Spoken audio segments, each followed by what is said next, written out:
Hello, it's Celeste again. I haven't posted a video in a long time.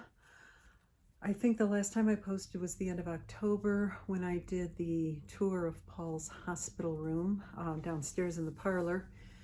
And then I posted a hair henna video. This is very difficult for me. Things did not turn out how we planned, and you will understand as I get on in the video. So for this first part, I'm going to talk about the horrors of graft versus host of the liver, which is what Paul suffered from recently. And what had happened was he was doing very well in November. He had reached his 6-month anniversary post stem cell transplant. He was working at home. He had his desk set up in the parlor and his bed was right there so he could rest as he needed and was very into his work. He seemed pretty content. He was still very tired, but he was getting up for meals, working. We would sit each evening and watch something on TV. And then Christmas was coming and he was very into Christmas. He really wanted to decorate. And since we usually put our Christmas tree in the parlor where he was, that wasn't going to fit, and our tree is pretty wide. So we ended up getting what's called a pencil tree, which is just a very tall, thin Christmas tree. We got it from Balsam Hill, and I'll link it below.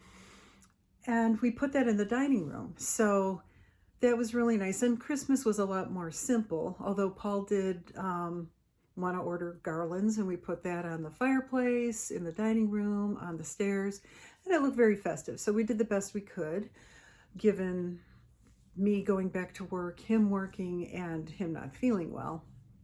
And everything was great. We had a really nice Christmas. Going into January, everything seemed okay. But then he started getting very tired again. And he also, his gums started getting swollen, similar to when he had had the GVHD in September or early October. But those were his only symptoms. He didn't have any of the vomiting or diarrhea, just the fatigue and the gums. So we had contacted the doctor because he wasn't due to see the doctor until January 20th. So there was going to be a month interval, and we had contacted them to let them know that he just wasn't doing well. We were afraid this was coming back. And their response to us was, oh, we'll go get a COVID test. And we're like, he doesn't have any symptoms of COVID. And we really didn't want to truck all the way down to U of C to get a COVID test. So we tried arranging it here with our local doctor. That didn't work. And he wasn't getting any better. We contacted them again. And so we finally did truck down and get the stupid COVID test, which of course was negative. And then in the meantime, he wasn't getting any better. And I was able to move his appointment up from the 20th to the 18th. So we'd gotten the COVID test on the 16th. Then we went in and they were all happy because he was negative for COVID. But we got there and he had had labs drawn, which really should have been drawn, I think, previous when he was feeling bad and we had gotten in touch. His liver levels were bad, in particular his bilirubin level. And it's supposed to be around 1 or something, and his was 10. And the doctor was alarmed and he said, I'm admitting you to the hospital today. And we just kind of looked at each other over our masks like, what the? And we were just shocked. And so we, hung around for a little bit. They had a room pretty quickly and we went up there and I was able to stay with him. But I was going to have to deliver a suitcase with all this stuff. And of course, I wouldn't be able to stay there unless I committed to staying overnight, which I was planning to do, but the following week because I did have to work. And so anyway, so he was admitted. They were going to give him high-dose steroids to try and combat this GVHD of the liver. They started that and he was not reacting well at all. And his fatigue was really bad. And so they decided to do some newer treatments, combination. One was a drug called Jakafi, which they have had some success with liver GVHD. And also they wanted to do this process called ECP, which is extracorporeal photopheresis. And what this is, they put an IV in, one going in, one going out. And they take out his blood and somehow treat the white blood cells in such a way that they can do something to them with light. And this is just kind of slow down the inflammatory response that the body is going through. So he had those two treatments going, and he wasn't doing all that well, but we were just hoping, we were waiting, because it takes at least a week, probably longer, for the Jakafi to start working, and you need several of these ECP treatments in order for that to start working. So we were kind of in this holding pattern. And so then I came, so that was on a Monday that he was admitted to the hospital. And then my plan was to come there on Sunday. So I would get my work week done with, and then I arranged to have time off from work. And I went in on a Sunday and I stayed for 5 days, and I stayed overnight. Thankfully, this time they had a more comfortable bed.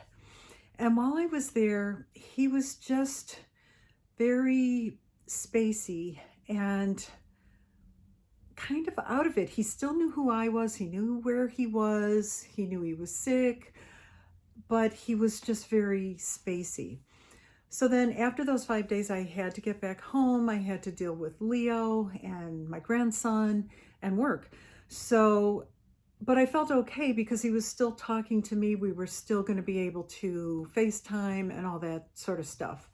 So I went back home, and I foolishly thought that I could come back as long as I was willing to stay for a chunk of time. And I found out that wasn't the case, because I called, and it was after the weekend. Again, he still wasn't doing that great. And so I wanted to come back. I wanted to come back on Tuesday or Wednesday and stay through Friday. And she said, well, you've been here before, right? And I said, yes. And she said, well, it's only one stay per hospitalization. And, you know, the implication was I was lucky I had that. And the thing is, that's so unrealistic, because I have a job, I have a grandson, I have a dog, and I can't stay there the entire time, but they won't let you come and visit on a daily basis. So while I was stuck at home, not being able to visit him, he was in his regular hospital room, and I got a call the next morning, and the nurse told me that he had been moved to the ICU. And of course, this struck terror in my heart. And what had happened was he had apparently gotten septic from his PICC line, and overnight his heart rate went up to the 200s. And this has happened to him before. It happened right after the transplant. And it's something that happens occasionally with transplant patients, but with him, in this case, it was due to the sepsis. And they couldn't get his heart rate down with medications, so they had to do a cardioversion, which is where they basically take the AED and shock him. And then they got the heart rate under control, but then his blood pressure was dropping, so they transferred him to the ICU.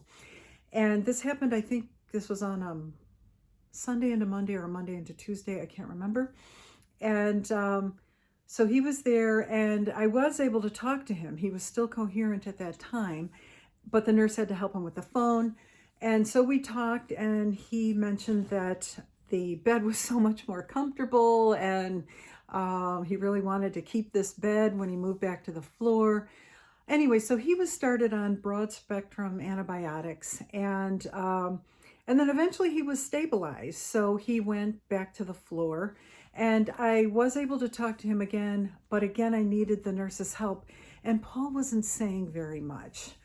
And I would text him, like, can you FaceTime? And I would try calling, and he wasn't answering. I knew he was still alive, but he was not answering. But I did talk with the doctors every day.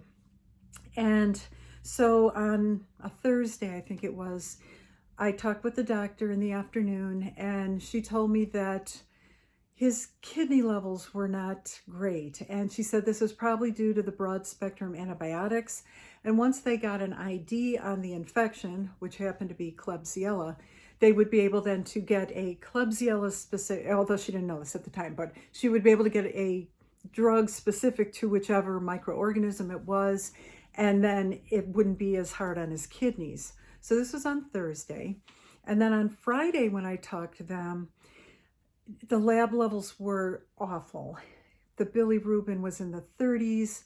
His BUN was getting close to 100. And I'm like, what is going on? And, does he need dialysis? And I asked about this. And there wasn't a real specific plan in place other than, well, we're hoping the antibiotics work. We're waiting for the Jakafi to kick in. And next week he'll get his third round of the ECP treatments, the extracorporeal photopheresis treatments. But it was very worrisome, but they were reassuring, so I was okay. So this was Friday. This was Friday the 5th. And then on Saturday morning, I got a call, and they were very concerned. He was bleeding around his catheter, and he was throwing up blood. And I was thinking to myself, no, please no. So and of course they wanted me to come, and I wish they had told me to come sooner. They told me to come, so I packed up a suitcase, and I very optimistically put in 5 days worth of clothing, snacks, everything like that. And when I was driving down, the doctor called, and so I put it on speaker, and I told him he's like, well, if we're going to give him dialysis, he will have to be moved to ICU, and he's, this, that, and the other thing. And so I said, well, can you wait? I am on my way there. I'm going to be there in about 30 to 40 minutes, depending on the traffic. I'm on the expressway. I'm heading down. And so he said, okay, we won't do anything till you get here. So I got there and checked in and came up to the room, and it was not looking good.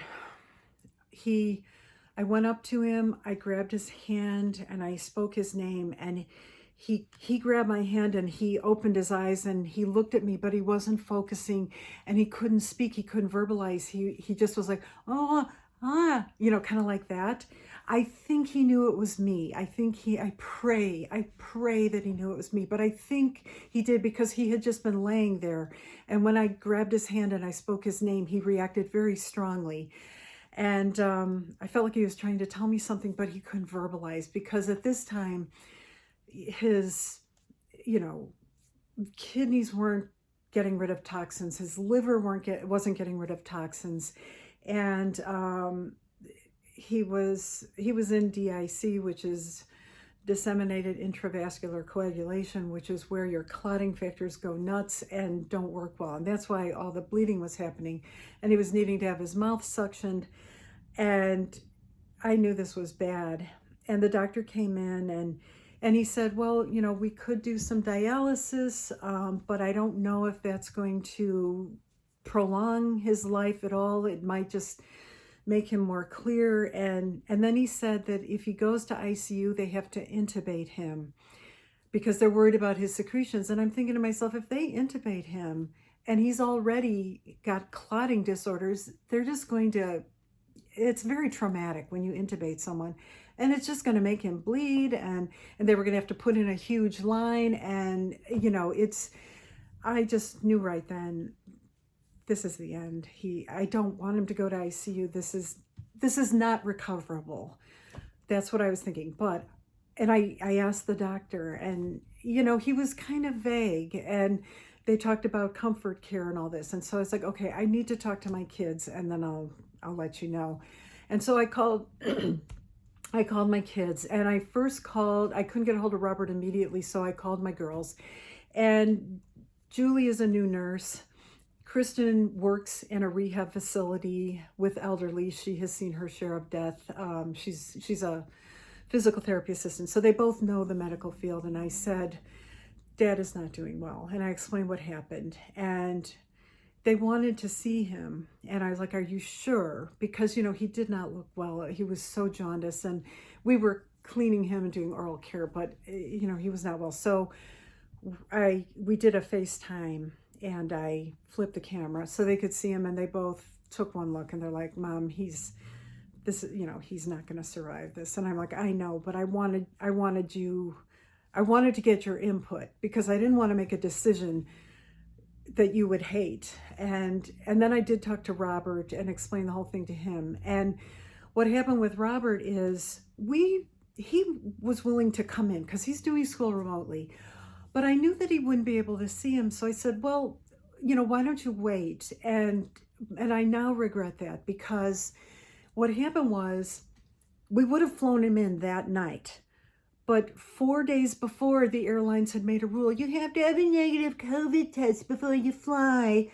And we didn't know about that. So he was not going to be able to get in until like Monday or Tuesday earliest. And I'm like, oh no. So I held the phone up to Paul's ear so Robert could say goodbye. He doesn't have FaceTime. He's got a different kind of phone. And I'm kind of glad that he didn't see him anyway. And so Robert said his goodbyes, and we couldn't have the priest come in to do the last rites. I think they call it the blessing of the sick now. When I was growing up, they called it extreme unction, which just meant a blessing when you were going to die. They couldn't have a priest come in because of frickin' COVID. And so they did send a very nice chaplain, though, and she was wonderful, and she read some scripture, and we prayed over him. And then later I said a rosary, and I put my rosary in his hand. And,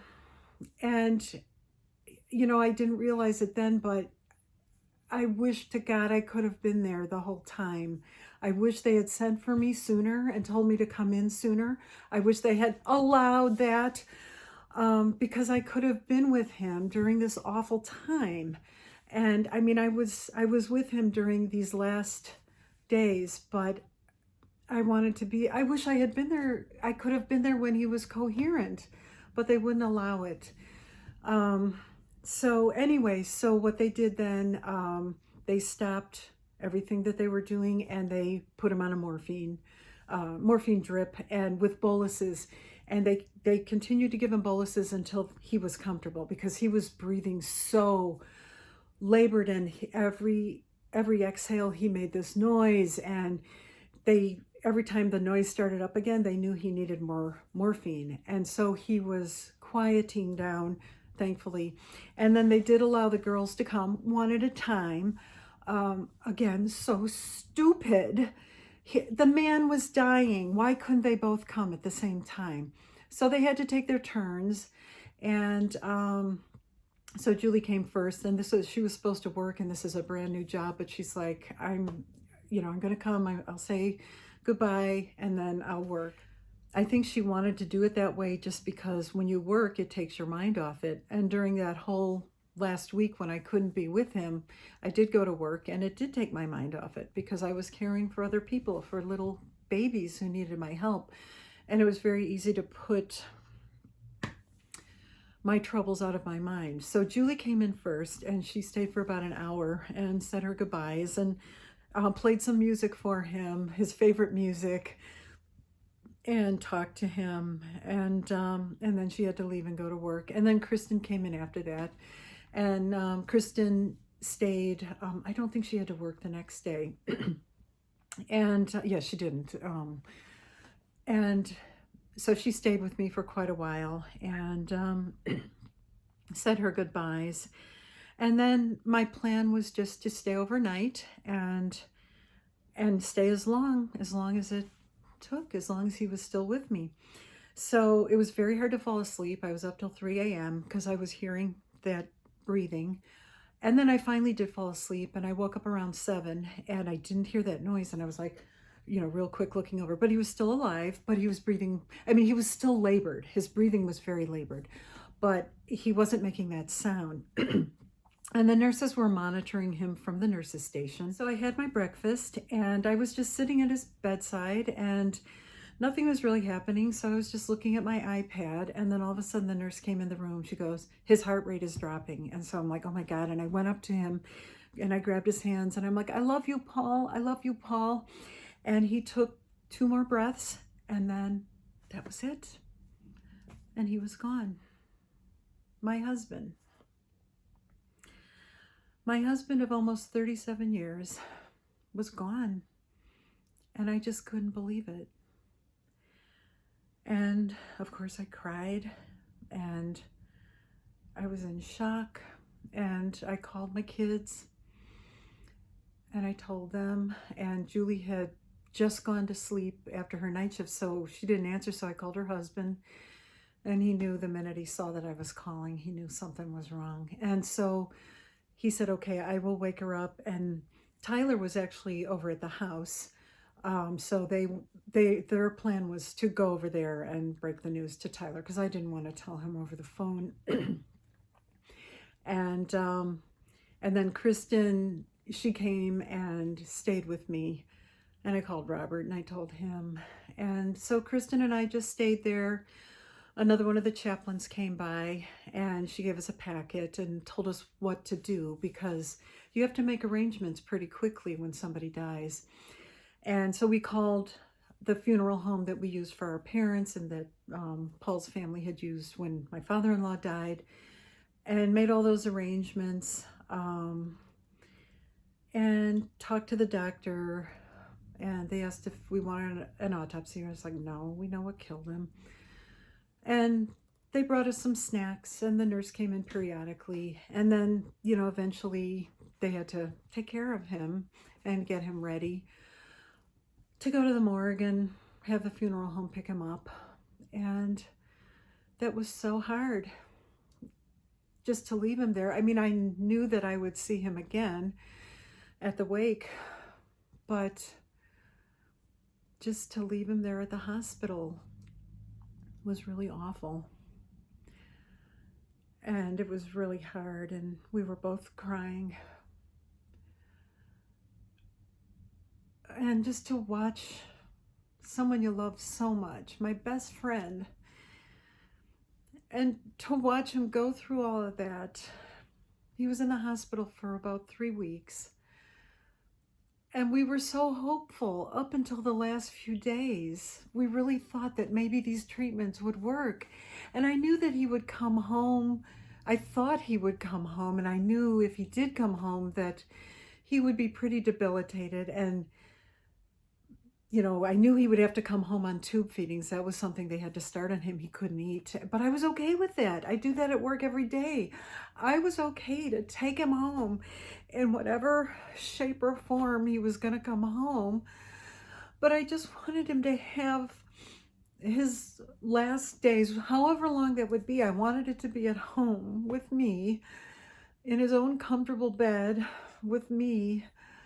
And it just didn't turn out that way. And now I'm left to move on. So that's what happened. That was the sad ending of what started as a really hopeful journey. And I don't mean to depress anybody, but if anyone else has a loved one who ends up with liver GVHD, I pray the best for you. My journey on YouTube of trying to be helpful, I'm sorry this portion had to end up with a sad ending. And I'm hoping that any videos I do as a widow will be helpful as well. I don't even know if I'll have the energy to do it, but I wish you all the best. I really do. I would not wish this on anyone. And so I pray for health and well-being for anyone who's watching.